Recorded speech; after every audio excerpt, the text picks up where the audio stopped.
Lá no artigo 5 da LDB, ele vai falar o seguinte: o acesso ao ensino fundamental é direito público subjetivo, podendo qualquer cidadão, grupo de cidadãos, associação comunitária, organização sindical, entidade de classe, outra legalmente constituída e ainda o Ministério Público acionar o poder público para exigi-lo. É nessa brecha aqui, gente, que nós vamos entrar dentro da legislação para exigir formação para os professores, para exigir conteúdos, para exigir materiais para que tenham acesso, para que essas crianças, esses adolescentes tenham acesso ao ensino. Ok? Alguém ligou o microfone. Alguém queria falar alguma coisa? Pode seguir? É, é Leandro? Isso. Leandro, o que você está me dizendo é uma realidade muito constante na escola onde eu trabalho, porque pensa, né? Se coloca no lugar de um professor que não tem conhecimento e que lida com 30 alunos, onde uma escola não tem uma cultura humanizada para atender essas crianças e que nas apresentações que fazem é um barulho que é desumano para qualquer autista que esteja lá, principalmente para que ele participe. Então, eu não vejo essa realidade, essa formação dos professores. Eu não vejo isso presente aqui dentro desse município, também dentro do município de Goiânia, onde eu já trabalhei. O que eu vejo muito presente é essa realidade de, o qual você estava falando, vamos colocar ele para colorir enquanto eu estou ensinando os outros, para que ele não atrapalhe os outros. Essa é uma realidade muito triste dentro desse contexto que eu estou vivendo em sala de aula. E eu não sei, assim, eu estou procurando fazer formações, porque eu preciso lidar com essas crianças. E eu estou tendo essa experiência de lidar com essa criança que tem esses laudos, e eu não estou tratando ela diferente dos demais. E por incrível que pareça, eu não estou adaptando o conteúdo a ela. Eu estou incentivando e ela está aprendendo. Eu fico pensando assim, às vezes é um milagre. Ou às vezes, esse menino é aquém até da própria professora. E ele nunca foi entendido até chegar no segundo ano, onde ele se encontra.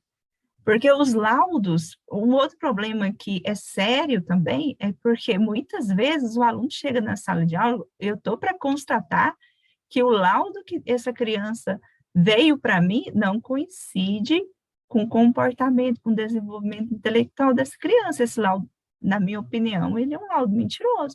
E ele vem de especialistas. E aí a própria família faz isso com a criança, molda ela de um jeito errado. É assim, parece que a gente vive num, onde há divergências. Lélia, a primeira questão, laudo médico a gente não questiona, a gente pode fazer observações, né? Não noto, a gente pode mandar relatórios para o médico, para a família, não noto que essa criança está assim, assim, apresenta tais sinais, apresenta, por exemplo, se for síndrome, apresenta aparente síndrome. Noto a criança assim, assim. Isso relatório nós podemos fazer, nós podemos discutir essa questão. Mas a partir do momento que foi feita uma avaliação neuropsicológica bem estruturada, que é fundamental que a gente também tenha essa análise, tem que ter, tem que ocorrer uma avaliação neuropsicológica muito boa para mapear bem esse estudante. A partir do momento que o especialista, o neuropediatra, fez as observações, fez o laudo, porque muitas vezes a gente também não pode usar o empirismo do eu acho enquanto professor, porque eu não acho enquanto professor, eu tenho que trabalhar com o que me é dado. Se me é dado que aquela criança tem laudo de autismo, eu vou trabalhar com ele com laudo de autismo. Nossa, eu não concordo que ele tem laudo de autismo. Isso aí pode ser uma opinião minha, que eu posso fundamentar nas minhas observações dentro da sala de aula. Mas isso não existe refutar laudo. Por quê? A partir do momento que eu refuto um laudo, eu tenho que fazer apontar por que que não é. E aí, se eu não aponto que não é, eu posso estar sendo imputado um crime a mim, porque eu estou negando a ele o que é direito dele, né? Se aquele aluno tem potencial para trabalhar como os demais alunos, nós vamos trabalhar como os demais alunos. Se o potencial cognitivo, se o potencial acadêmico desse aluno é o mesmo. Agora, se há necessidade de adaptações, eu tenho que fazer as adaptações. O que é uma adaptação? Pode ser diminuir a quantidade de exercício. Às vezes aquela criança, não, aquele adolescente não vai dar conta de fazer todos os exercícios. Passou-se uma lista de 10. Ele não vai fazer os 10 porque ele tem hiperatividade, porque ele tem disfunção de concentração. Se aquela criança não consegue fazer os 10 exercícios, eu vou trabalhar com ele os 3, os 4, os 5 principais. Eu vou adaptar até o que ele consiga fazer. Essa realidade das escolas de humanização, ela tem que acontecer. Nós estamos vivendo a escola do século XXI, sendo a escola da era vitoriana, do século XIX. Há um erro das escolas, há um erro da gestão escolar, há um erro dos professores. E eu não vou falar aqui como psicopedagogo, eu vou falar como professor, que também sou da educação básica.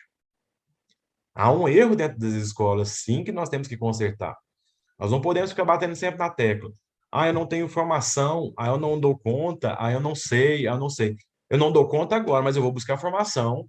Eu tenho que fazer, vou me especializar. Então, eu sou da rede municipal, vou lá bater lá no gabinete do prefeito. Olha, eu estou aqui, ó, com esse aluno aqui, com transtorno, com síndrome, não sei trabalhar com ele, vou fazer formação. Aqui, ó, escolhi essa especialização aqui. O que vocês vão fazer para poder eu fazer essa formação?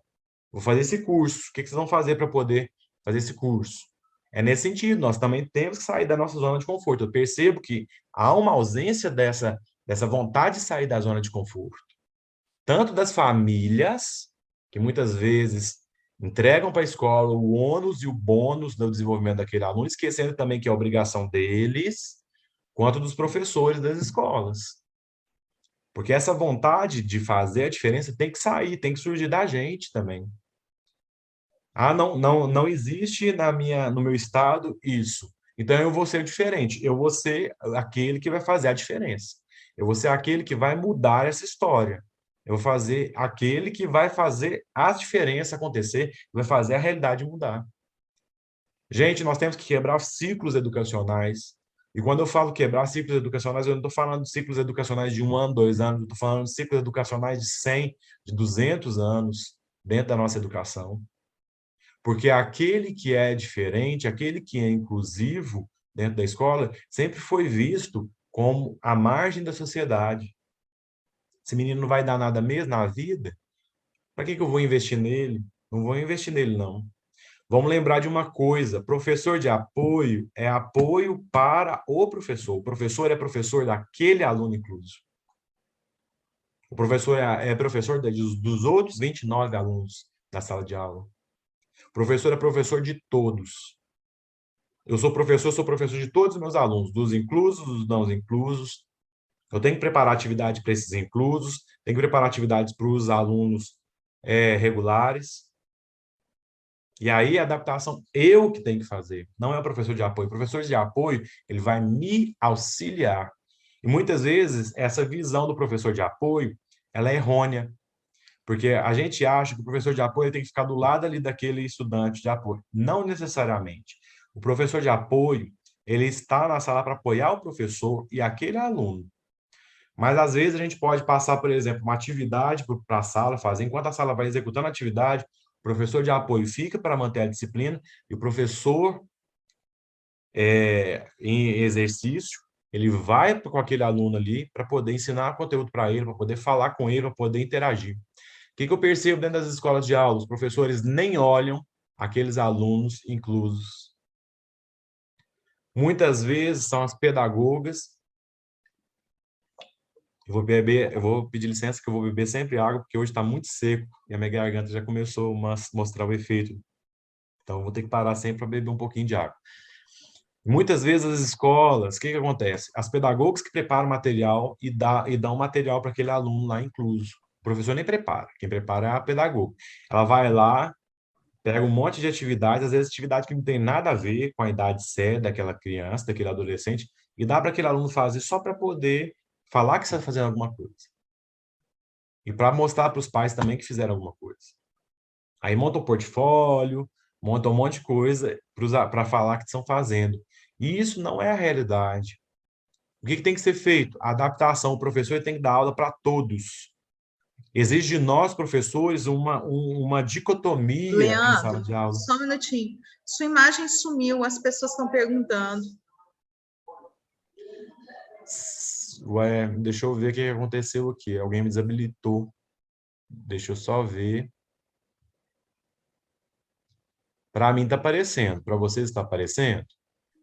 Agora que você abriu essa janelinha aí, apareceu você lá, não aqui no canto. Deixa eu voltar aqui. Você está desabilitado? Parece que me desabilitaram aqui. Maria Júlia, olha isso para mim que você está como anfitriã. Vocês Câmera estão me vendo ligada agora? agora. Agora sim. Agora deu certo? Ô, Ok. Leandro, Oi. então eu estou aqui, enquanto você está falando, eu estou aqui refletindo. Então, enquanto professora, eu posso acionar judicialmente a adaptação que eu quero para o meu aluno, para que ele possa desenvolver. Se ele precisar de uma cadeira, seja ela o preço que for, na rede pública, eu posso, primeiro, e pelos trâmites legais, acionar a secretaria, a gestão da escola. Se a gestão não me Sim. der um respaldo, eu vou presencialmente na secretaria. Senão, caso eu não tenha resposta nenhuma, eu aciono o judiciário. Na realidade, não é você, Lélia. Na realidade, é Então, o pai e a mãe que são os responsáveis. Por isso que quando eu falo que os pais têm que estar muito ligados com a gente, é nesse sentido. então Porque eu a não gente, posso. porque a gente não pode acionar sozinho. A gente vai falar para os pais, olha, o seu filho precisa de uma adaptação, precisa de um tablet para eu poder dar aula para ele.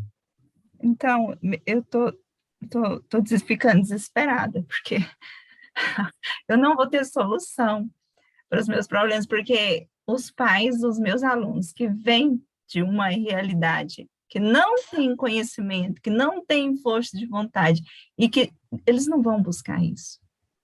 Para isso, você vai acionar o conselho tutelar. Existem caminhos, Lélia.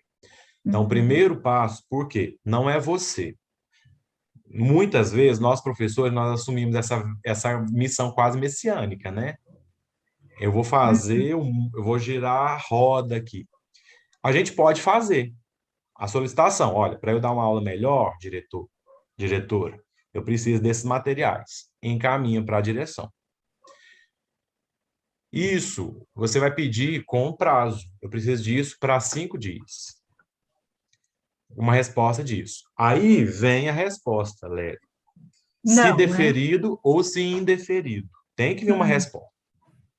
Que seja deferimento, que seja indeferimento. Eu não falo que o produto vai chegar nesses 5 dias. Eu falo que uma resposta você tem que ter. Eles têm que te dar um prazo de resposta. Deu o prazo, ok. Foi deferido. Nós vamos fazer pregão, porque o processo para o público também é demorado. Por isso que tudo que o aluno precisa tem que ser falado no início do ano, em fevereiro, né? Todas as adaptações que precisam ser feitas têm que estar dentro do PDI para quando começa fevereiro já ter feito o pregão, já ter feito a tomada de preço e comprado os equipamentos que precisam. Isso é fundamental. Ok, a prefeitura negou essa questão. Aciona a escola, que é o caminho? A escola chama os pais para falar que foi pedido e foi negado. Tem que fazer a instrução aos pais, vocês têm que procurar o Ministério Público. Os pais não vão fazer essa questão. A escola manda para o Conselho Tutelar. O Conselho Tutelar que vai fazer fazer o ajuizamento dos pais e fazer o ajuizamento também daqueles que forem necessários para que seja cumprido.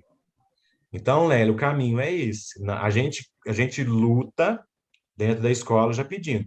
Tem coisas que são fáceis de adaptar. Por exemplo, tem alunos que precisam de um sensorial maior, então precisa de materiais sensoriais, principalmente autistas, precisa de adaptação para materiais sensoriais. Isso aí é mais fácil. Às vezes precisa de massinha para entre atividades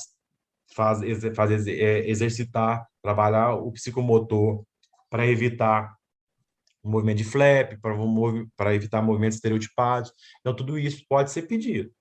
A massinha, a Secretaria de Educação é mais fácil de entregar agora. Então, ok, chegou o parcial, o material, mas chegou. Ainda queremos um tablet? Ok. Queremos uma cadeira adaptada? Ok. Ainda estamos pedindo. Para esse ano, talvez você ainda não consiga mais, porque já estamos finalizando, né, entrando meados de outubro. Se a gente for observar, Exatamente. faltam 2 meses de aula. E também a rede pública, ela não nega a entrada de uma criança que tem necessidade. Ela entra na escola faltando 2 meses, 1 mês. Então, assim, Sim. é uma saga, Leandro. O que Para esse ano, entendo, Lélia, eu também uma, sou e fui uma, professor de você está educação básica. você tá me travando uma saga aqui. Não, eu, pelo contrário, eu estou te colocando caminhos para você começar agora a ir dentro da legislação e exigir o que vocês têm direito. Por Exato. quê? O que aconteceu? O que acontece, Lélia? Você recebeu os alunos. Pela sua fala, o que aconteceu? Vamos ver se eu entendi direitinho. Você quis entender por que colocaram para você e não para outro professor. Por que você foi escolhida para a adaptação desse aluno? A impressão que me passou é porque você era uma professora capacitada que com certeza conseguiria fazer com que esse aluno aprendesse em vista das outras professoras, do outro corpo, do corpo docente. Ok, Lé, você recebeu. O aluno é seu. Cadê o PDI? Você tem PDI, Lé, desse aluno? Foi dado para você um PDI, ó, ele precisa disso, disso, disso. Foi feita uma anamnese com os pais, contou o histórico desse aluno, por onde ele andou, o que aconteceu com ele, o que aconteceu no parto, qual que é o laudo, por que precisa de professor curricular. Você tem esse PDI em mão? Não, tem não. Está Que errado. jeito. A escola está errada. Lélia, aí não é função sua. Isso é da função da supervisora de ensino, da orientadora de ensino. Então, meu amigo, você entende o sofrimento que é? Eu Entendo. estou sofrendo porque eu amo esses meninos. E às vezes a gente fica de mão atadas, porque dependo de uma instituição de ensino, dependo dos pais, e assim, é triste essa Mas, realidade. Lélia, aqui, a Hum. primeira coisa que a gente tem que começar é instruir, saber do que nós temos direito. Você tem direito a ter um PDI em mãos para você poder adaptar. Como é que você vai adaptar se você não tem um PDI? Primeira coisa que você recebeu o aluno incluso, você vai virar para a direção e para a supervisão e falar assim: cadê o PDI desse aluno? A Uhum. direção vai ter que providenciar para você, Lélia. A Vão supervisão tem ter, que providenciar para você. vai ter que É fazer, lei. né? Na hora. Não, não necessariamente. O PDI, Eu porque sei. você Eu que pode tô. até fazer, Lélia, mas você tem que ser, eles têm que tirar da sala de aula, porque você tem que fazer entrevista com os pais, você tem que fazer uma série de questões para poder rechear esse PDI. É porque não Ok, tem. pode destruir, mas eles têm que colocar outra pessoa para trabalhar com a sua turma enquanto você faz o PDI. Exatamente. Porque Aí, você. Aí é o erro da escola. É o erro da porque escola. Sem PDI, nós não podemos trabalhar, gente. Sem PDI não existe trabalho. Para com isso, filho. aí é desumano com a professora, né? Porque eu não consigo. Vem cá, E aí o que gatinho. acontece? Lélia, como é que você vai fazer um trabalho se você não tem um PDI, se você não sabe o que precisa desse aluno adaptar? É Porque quando a verdade. gente fala isso, quando eu falo isso, é porque eu estou cansado de ver em escola, muitas vezes o pessoal da escola vira e fala assim, manda por escrito as notas, manda por escrito o relatório, manda por escrito. E quando chega para o professor, eu viro o professor e falo assim, ó, ele é autista, ele precisa de material adaptado, pronto. Não manda nem por escrito. Você está entendendo que a educação é uma função dicotômica?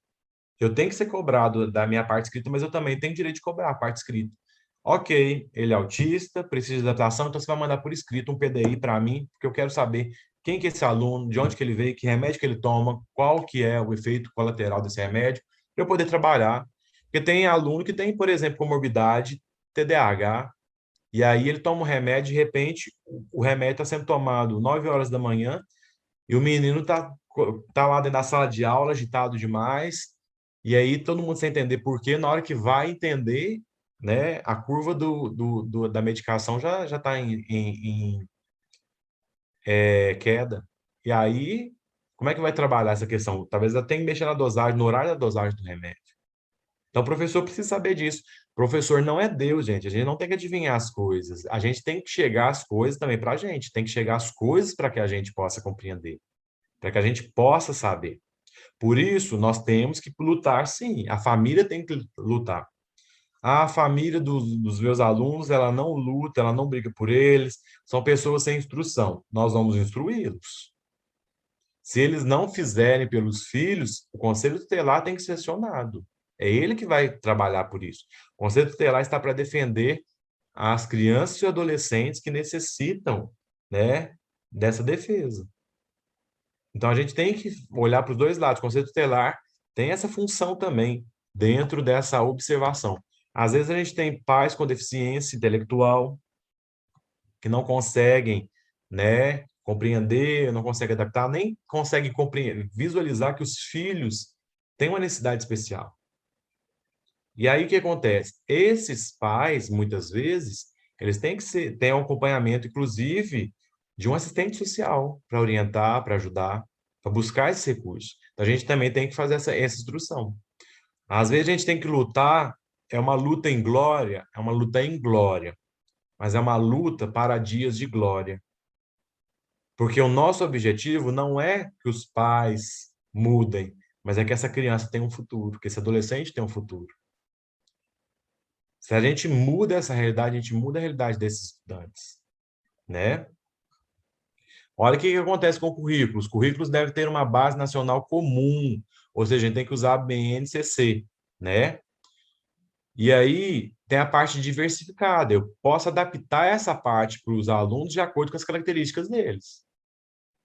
Eu vou trabalhar com o meu aluno nesse momento tema transversal meio ambiente, mas o meu aluno, ele não consegue entrar dentro dessa questão do meio ambiente.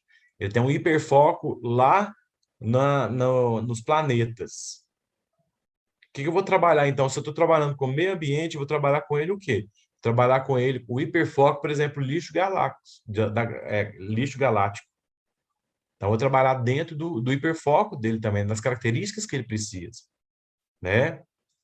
As dificuldades de aprendizagem da escola apresentam-se como contínuo, compreendendo desde as situações mais simples ou transitórias que podem ser resolvidas espontaneamente no curso do trabalho pedagógico, até situações mais complexas e permanentes, que requerem o uso de recursos ou técnicas especiais para que seja viabilizado o acesso ao currículo por parte do educando. Ou seja, aqui o professor tem que adaptar, organizar para que o aluno possa compreender aquilo que é necessário que ele compreenda, aquilo que faz parte desse conteúdo, faz parte dessa técnica, para que ele possa organizar. Leandro, dá licença um minuto. Teve uma Sim. coisa que não ficou clara para mim. Quando você falou a respeito do professor adaptar a matéria, né, para o aluno, o exercício para o aluno, a lei também diz, eu acho que é a Lei de Diretrizes e Bases também, que ela fala sobre o professor de educação especial. O professor que é especializado em educação especial e fala sobre essa mediadora, né, sobre essa auxiliar, que também deve ser especializada em educação especial. Sim. Esse professor, segundo eu já vi em pouquíssimas escolas aqui públicas, meu filho estuda numa particular, mas é uma coisa pela qual eu estou lutando, não é ele que faz essa adaptação, esse professor que pega esse aluno 2 vezes por semana, em geral? É só para eu ter uma noção do que eu vou poder cobrar. Esse aluno que pega, esse professor que pega o aluno 2 vezes por semana, ele é professor do atendimento educacional especializado. Ele é feito no contraturno. Isso vai variar muito, Dominique, de cada rede. Tem redes que pedem para o professor do AE fazer adaptação. Ok. Aí o professor regente, ele passa para o professor do AE o que ele está trabalhando e o professor do AE faz a adaptação. Essa é uma visão de algumas redes. Outras redes fazem a opção para que aquele professor do AE trabalhe as dificuldades daquele aluno e quem adapta são os professores de apoio. Isso não é regulamentado pela legislação. O professor regente, ele é professor daquele aluno também. Ele que vai fazer a adaptação, se a gente for observar a legislação, e quem aplica é o professor de apoio. Mas o professor de apoio, ele é apoio para o professor também poder estar ao lado daquele aluno. E aí o professor de apoio, ele vai para a frente da sala e administra a disciplina, administra ali o conteúdo, enquanto o professor está dando aula para aquele aluno também. Mas o professor de apoio que você está chamando é auxiliar, que normalmente é comumente chamado de auxiliar, que deveria ser especializado em educação especial e quase sempre é só uma pessoa que nem se formou ainda. Entendi. A maioria das escolas, a maioria dos lugares, eles fazem a opção por um estudante de pedagogia ou por um estudante de licenciatura para que possa ser esse professor de apoio, é o auxiliar. Na realidade, a legislação é clara, tem que ter formação. Poucas são as redes que fazem e cumprem essa legislação. Sim, na legislação fala de especialização, de especialização em educação especial especificamente. Isso. E poucas são as redes que cumprem. A maioria das redes, até para diminuir custos, porque um professor especializado, o valor dele é o mesmo valor de um professor regente. Já o estagiário, professor auxiliar, né, o que já é chamado de estagiário, o valor dele é 3 vezes menor do que o professor regente. Para eu entrar com um processo exigindo que a escola faça esse tipo de coisa, adianta alguma coisa o médico dar um laudo pedindo a um professor especializado em educação especial e, no caso, a mediadora, né, a auxiliar especializada em educação especial? Eu acho que isso talvez seja uma dúvida da maioria das mães. Como é que a gente corre atrás desse direito? A gente sabe, mas o que a gente precisa ter para entrar com esse processo, seja na defensoria ou particular? Vocês vão entrar, primeira coisa, o médico tem que fazer a solicitação, né? Porque quem dá diagnóstico, nenhum terapeuta, sempre o médico no Brasil. Em outros países, os terapeutas também podem dar essa questão do laudo, que no Brasil fundamentou-se pela Sociedade Brasileira de Medicina, que só o médico dá laudo. Então, primeiro um laudo médico, com embasamento de avaliação neuropsicológica. A avaliação neuro é muito importante, que isso vai mensurar, através de testes, o potencial cognitivo daquele estudante. Junto a essa avaliação neuropsicológica, a avaliação psicopedagógica também é muito importante para dar embasamento. Com posse do laudo médico dessas avaliações, vai solicitar da escola que seja um professor com formação. Vai depender muito do que o juiz entender.